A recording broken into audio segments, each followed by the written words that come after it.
हर हर महादेव, जय भोलेनाथ। नमस्कार, मैं साधना पांडे मार्गदर्शन पे आपका स्वागत करती हूँ। दोस्तों, आप जानते होंगे कि भगवान विष्णु आंवले की पत्तियों पे पूरे कार्तिक मास शयन करते हैं। आंवले की पूजा करना कार्तिक मास में अत्यंत फलदायी होती है। आंवले की पूजा करना, परिक्रमा करना और सबसे बड़ी चीज़ आंवले के यहाँ दीप दान करना बहुत श्रेष्ठ बताया गया है। तो आंवला नवमी कुछ विशेष दिन होता है। इस दिन को अक्षय नवमी के नाम से भी जाना जाता है। तो जैसे अबूझ मुहूर्त अक्षय तृतीया को होता है, दशहरा पे होता है, उसी तरह से आंवला नवमी अक्षय नवमी के दिन भी अबूझ मुहूर्त होता है। अक्षय यानी कि जो चीज कभी क्षय न हो, कभी समाप्त न हो।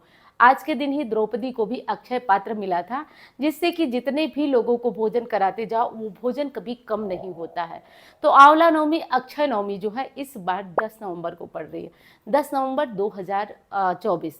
तो 10 नवंबर को क्या करना है, कैसे करना है, सभी विशेष बातें आज के वीडियो में होंगी।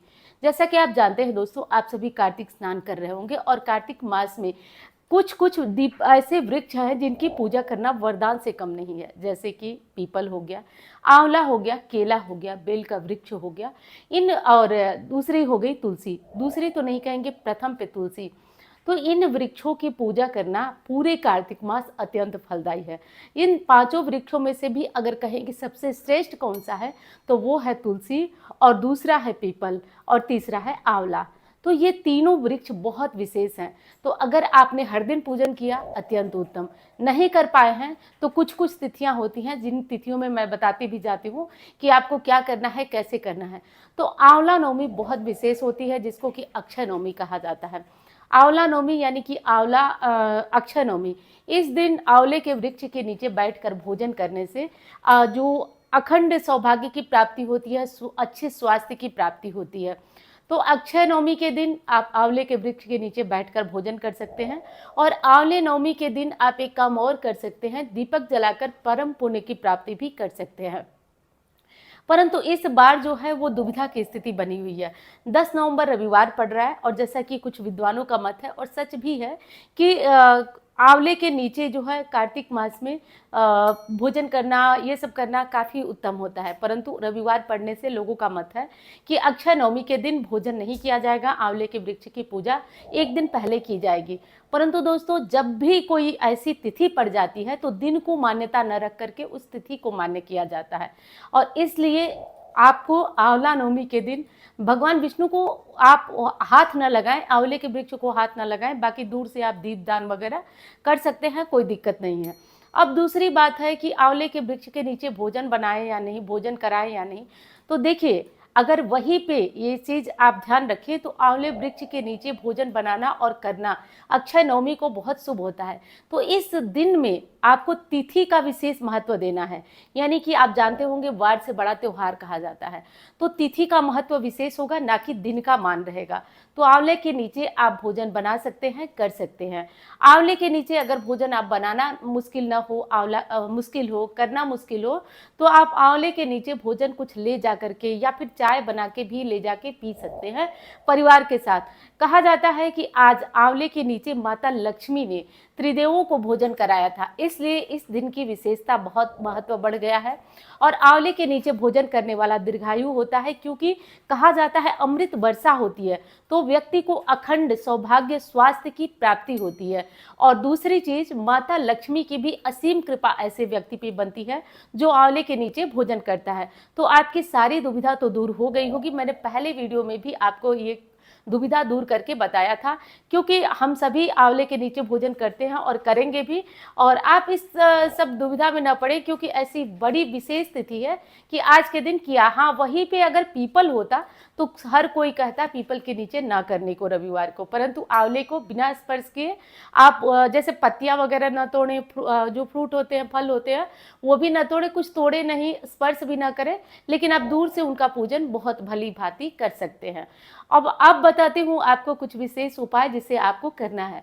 अब एक चीज़ और बता दूँ दोस्तों कि आपको वीडियो पसंद आए तो लाइक करिएगा, और चैनल को आपने सब्सक्राइब नहीं किया तो आप ज़रूर सब्सक्राइब कर लें। कोई भी वीडियो अर्जेंट डालूंगी या किसी दुविधा में है तो नोटिफिकेशन आपको सबसे पहले पहुँच जाएगा।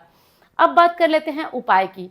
तो देखिए, आज अक्षय नवमी या आंवला नवमी जो भी बोलते हो आप, आज के दिन आप अगर आंवले के पास बैठकर कनक धारा स्तोत्र की पाठ करते हैं, क्योंकि आपने जैसा कि आप लोग को भी शायद पता हो कि आदि गुरु शंकराचार्य ने स्वर्ण आंवले की वर्षा कराई थी। स्वर्ण आंवले की वर्षा उस बूढ़ी माँ के यहाँ गए और स्वर्ण आंवले की ये जो कनकधारा स्तोत्र था इसी को पढ़ते हुए स्वर्ण वर्षा कराई थी। तब से मान्यता है कि कम से कम 5 बार या 11 बार यदि कोई व्यक्ति आंवले वृक्ष के नीचे बैठ करके और अगर कनकधारा स्तोत्र का पाठ कर लेता है तो कुछ करे न करे परंतु साल भर के लिए उसके घर में लक्ष्मी का स्थायी वास हो जाता है। तो आप लोग किसी भी तरह से परेशान है, आर्थिक समस्या चल रही है, तो आप ये वाला काम करिए कि आप कनकधारा स्तोत्र आप किताब से ले जाइए या जैसे भी ले जाइए, जबानी याद है तो बहुत अच्छी बात है, आप इसको पढ़िए। अब दूसरा काम आप कर सकते हैं, आंवले की जड़ में आप एक पोटली बना सकते हैं।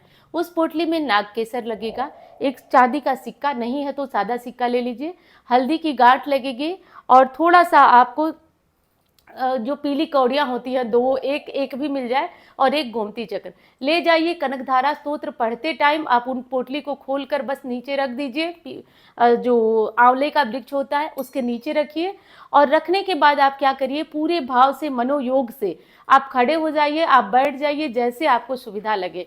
आप पोटली का मुंह खुले रखिए बस, और खुला रख करके आप क्या करिए कि कनकधारा स्तोत्र का बहुत बढ़िया से पाठ करिए। देखिए पाठ 2-3 तरीके से होता है, मैं बता दूं आपको।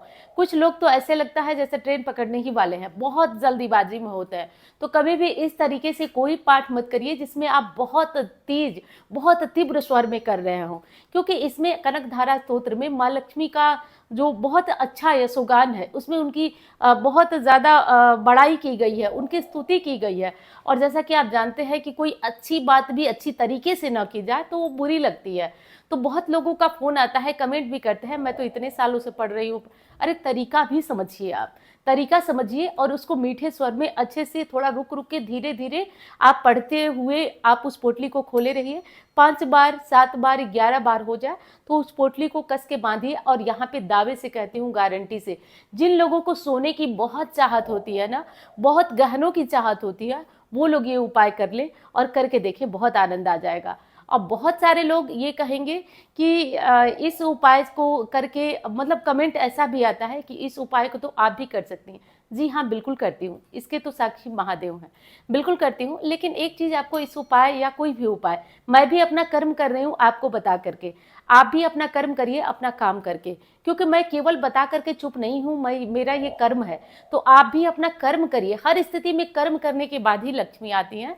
तो इस विशेष बात का आपको ध्यान रखना हो, कर्म हमेशा आपको करते रहना है, क्योंकि कर्म नहीं करेंगे आप तो आपका काम गड़बड़ हो जाएगा। इस विशेष बात का ध्यान रखिएगा। और इसी तरह से आपको पोटली तैयार करना है और लिख के देती हूँ, जिन घरों में सोने की बहुत चाहत है, आप 1 साल के अंदर आपके पहले तो कुछ कैश जुटेंगे, कुछ पैसे आपके अकाउंट में भी आएंगे और साथ साथ कुछ ऐसा होगा कि आपके घर में थोड़ी बहुत ज्वेलरी जरूर आएगी। अब बता देती हूँ, आंवले नवमी का जो शुभ मुहूर्त है वो कौन सा है।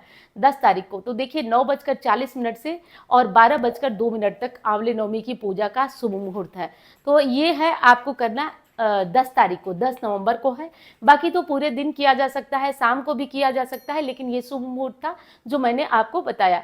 शाम को प्रदोष काल में कभी भी पूजन किया जा सकता है, आंवले के वृक्ष के नीचे भोजन बनाया और किया जा सकता है। जो लोग असमर्थ है, शाम को नहीं जा सकते, वो किसी भी समय कुछ मत करिए ना, आप चाय बनाइए, परिवार के साथ जाइए, या फिर 2-1 व्यक्ति भी जिनको लगे, वैसे तो हर परिवार के सदस्य को जाना चाहिए, वो जाकर के कम से कम चाय ही पी ले, या फिर कुछ लेके जाइए साथ में, लहसुन प्याज वाला नहीं, और ले जाकर के खा लीजिए। और देखिए कि देखिए इन सब चीज़ों से ना, एक चीज़ आपको बता दूं, तुरंत तो कुछ नहीं होता है, लेकिन हाँ, ये छोटे छोटे पुण्य जब इकट्ठे हो जाते हैं ना, तब आपको इसका प्रभाव मिलता है। इन चीज़ों से अचानक अकस्मात कुछ भी आपको मिलने वाला नहीं होता है, लेकिन जब मिलता है तो छप्पड़ फाड़ के, इसी को तो कहते हैं छप्पड़ फाड़ के मिलना।